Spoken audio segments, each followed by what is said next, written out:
प्राचीन काल में मद्र राज्य में राजा अश्वपति राज करते थे। वे बड़े पुण्यात्मा थे। उन दिनों की प्रथा के अनुसार उनकी अनेक पत्नियां थीं। उनके महल में सदा चहल पहल रहती थी, किंतु अश्वपति दुखी थे। उनकी कोई संतान न थी। एक बार महाराज को दुखी देखकर उनके महामंत्री ने उन्हें सुझाया कि वे सावित्र देव की शरण में जा सकते हैं, जिनके बारे में सुना गया है कि वे सबकी मनोकामनाएं पूरी करते हैं। राजा को यह बात जच गई। राजा भी गाजे बाजे के साथ सावित्र के मंदिर की ओर चल पड़े। सावित्र देव के मंदिर पहुंचकर राजा ने पूरे मन से उनकी आराधना और पूजा की, जिसके फलस्वरूप सावित्र देव उन पर प्रसन्न हुए और उन्हें संतान प्राप्ति का आशीर्वाद दिया। कुछ समय बीता तो ये खुशखबरी पूरे राज्य में फैल गई और कुछ समय के बाद राजा को एक लड़की हुई। राज्य भर में खुशियां मनाई गई। राजा ने भी बहुत दान पुण्य किया। चूंकि पुत्री का जन्म सावित्र देव के आशीर्वाद से हुआ था, इसलिए उसका नाम सावित्री रखा गया। घर में, महल में कन्या की किलकारियां गूंजने लगी। धीरे धीरे सावित्री बड़ी होने लगी। सावित्री सुंदर होने के साथ साथ काफी बुद्धिमती भी थी। उसने संगीत के साथ साथ शास्त्रों का भी अध्ययन किया। धीरे धीरे समय बीतता गया और वह भी बड़ी होती गई। दूर दूर के राज्यों में उसकी सुंदरता और बुद्धिमत्ता की चर्चे होने लगे। सावित्री जब बड़ी हुई तो उसके पिता को उसके विवाह की चिंता सताने लगी। यह सोचकर उन्होंने अपने मंत्रिमंडल के साथ विचार विमर्श किया और बाकी के राज्यों में विवाह के लिए प्रस्ताव भेजे। परंतु सावित्री की सुंदरता और योग्यता के अनुसार या अनुरूपी कोई भी वर मिल नहीं पाया। किसी में सावित्री का वर बनने का साहस ही नहीं हुआ। यह देखकर राजा और चिंतित हुए। उनकी इस चिंता को देखकर राज विदूषक ने एक सुझाव दिया, क्यों ना सावित्री अपना वर स्वयं ही चुन ले। राजा को ये बात जच गई और उन्होंने सावित्री को बुलाकर अपने दिल की बात रखी।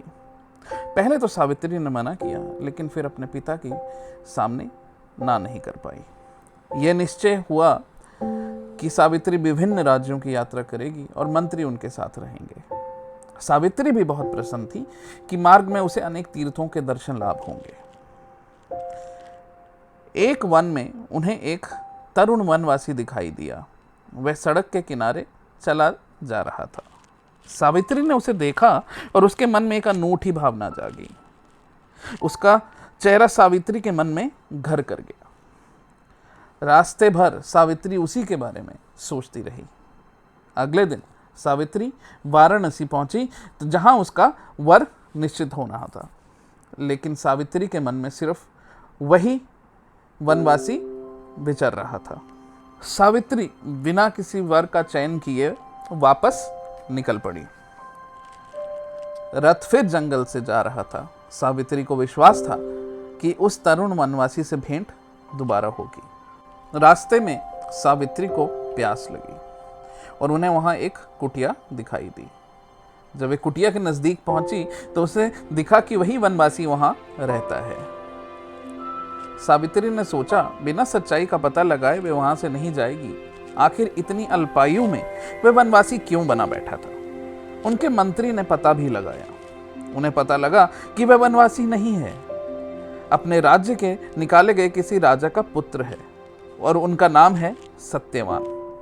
मंत्री ने सावित्री से यह भी पूछा, क्या वे आपको पसंद है? सावित्री ने नजरें झुकाकर हाँ कर दी। सावित्री अपने पिता के महल में वापस आई तो राजा ने स्वयं उनका स्वागत किया। राजा ने यह भी पूछा, क्या आपको कोई पसंद आया? पर संकोच के कारण वे आगे कुछ कह न सकी। किंतु मंत्री ने राजा को पूरी बात बताई। मंत्री ने बताया कि राजकुमारी ने सत्यवान को पसंद किया है, जो कि एक वनवासी है। अभी राजा अपने ख्यालों में खोए ही हुए थे, तभी एक दूत ने बातचीत में विघ्न डाल दिया और ये बताया कि नारद मुनि पधारे हैं। राजा बहुत प्रसन्न हुए कि ऐसे सुअवसर पर स्वयं नारद मुनि पधारे हैं। उन्होंने उनका स्वागत किया और उन्हें बैठने के लिए कहा। बातचीत के दौरान राजा ने यह भी बताया कि उनकी बेटी ने अपने लिए वर का चयन किया है जिसका नाम सत्यवान है। सत्यवान नाम सुनते ही नारद मुनि चिंतित हो उठे। नारद मुनि को चिंतित देखकर राजा ने उनके चिंता का कारण जानना चाहा। राजा ने पूछा, क्या वे सत्यवान को जानते हैं? तो नारद मुनि ने बताया कि हाँ, उनके पिता धुमत्सेन साल्व के राजा थे।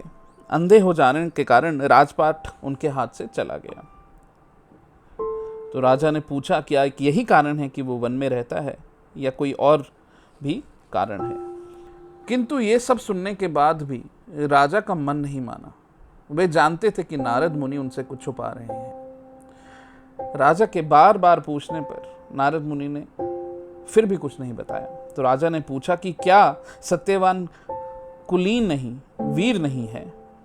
तो नारद मुनि ने कहा कि कुलीनता और वीरता में तो वह अद्वितीय है, उसका कोई सामना नहीं है। परंतु राजा को अभी भी लगा कि नारद मुनि उनसे कुछ छुपा रहे हैं। राजा ने कहा कि आपकी बताई गई बातों में मुझे चिंता का कोई कारण दिखाई नहीं दे रहा। ऐसा कुछ और है जो आप मुझे बता नहीं रहे? नारद मुनि भी विवश थे, उन्हें भी सच्चाई बतानी थी।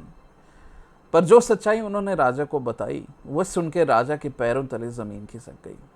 नारद मुनि ने राजा को बताया कि सत्यवान ठीक 1 साल बाद मृत्यु को प्राप्त होगा। क्या यह जानने के बाद सावित्री सत्यवान से विवाह करेगी? क्या सत्यवान 1 साल बाद मृत्यु को प्राप्त होगा? ऐसे ही और सारे सवालों का जवाब देखने के लिए देखते रहिए एनी एंड पोकी को।